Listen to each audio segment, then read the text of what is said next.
நவமணி அண்ணாபாய் அமைதியாக எரிந்த விசுவாச தீபம். அன்பான சகோதர சகோதரிகளே, இன்று நாம் நினைவு கூறப் போகிறவர் நவமணி அண்ணாபாய். வெளியில் பெரும் புகழ் இல்லாவிட்டாலும் தேவனுக்காக முழுமையாக வாழ்ந்த ஒரு விசுவாசமான பெண். சாதாரண குடும்பத்தில் பிறந்த அவர் கிறிஸ்துவை அறிந்த பின் தனது வாழ்க்கையை முழுமையாக அர்ப்பணித்தார். அந்த காலத்தில் பெண்கள் கல்வி பெறுவது கடினமான ஒன்று. சமுதாய எதிர்ப்பும் இருந்தது. ஆனால் நவமணி அண்ணாபாய் பயப்படவில்லை. தேவன் என்னை அழைத்திருக்கிறார் என்ற நம்பிக்கையுடன் நின்றார். அவர் பெண்களுக்கு தேவனுடைய வார்த்தையை கற்றுக் கொடுத்தார். ஜெப வாழ்க்கையை வளர்த்தார்.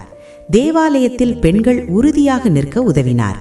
வெளியில் அமைதியாக இருந்தாலும் உள்ளத்தில் தேவனுக்காக எரிந்த தீபமாக இருந்தார். அவர் குறிப்பாக 19ஆம் நூற்றாண்டின் இறுதி மற்றும் 20ஆம் நூற்றாண்டின் தொடக்க காலத்தில் பெண்கள் சமூக ரீதியாக கட்டுப்படுத்தப்பட்ட சூழலில் வாழ்ந்தனர். பெண்களுக்கு வேதாகம பாடங்களை கற்றுக் கொடுத்தார். ஜெப குழுக்களை ஆரம்பித்து வழிநடத்தினார். இளம் பெண்களுக்கு ஒழுக்கமும் விசுவாசமும் நிறைந்த வாழ்க்கையை ஊக்குவித்தார். தேவாலயத்தில் பெண்களின் ஆன்மீக பங்களிப்பை வலுப்படுத்தினார். கல்வராயன் மற்றும் சேராப்பெட்டு மலைவாழ் மக்களுக்காக தன் வாழ்வை அர்ப்பணித்து 21 ஆண்டுகள் ஆசிரியராக பணியாற்றினார். அங்கு பள்ளிக்கூடம் இவராலே ஆரம்பிக்கப்பட்டது. எதிர்ப்புகள் வந்தபோது ஜெபத்திலேயே அவைகளை வென்றார். கல்வராயன், ஜவ்வாது, கொல்லி மலைகளில் அயராது உழைத்த இவர் தாம் விரும்பியபடியே அக்கொல்லி மலையிலேயே அம்மக்களுக்காக தன் உயிரை கொடுத்து அங்கேயே அடக்கம் செய்யப்பட்டார். அவர் பெரிய மேடைகளில் பிரசங்கிக்கவில்லை. ஆனால் வீடு வீடாக சென்று ஜெபித்து ஆறுதல் கூறி விசுவாசத்தை நிலைநிறுத்தியவர்.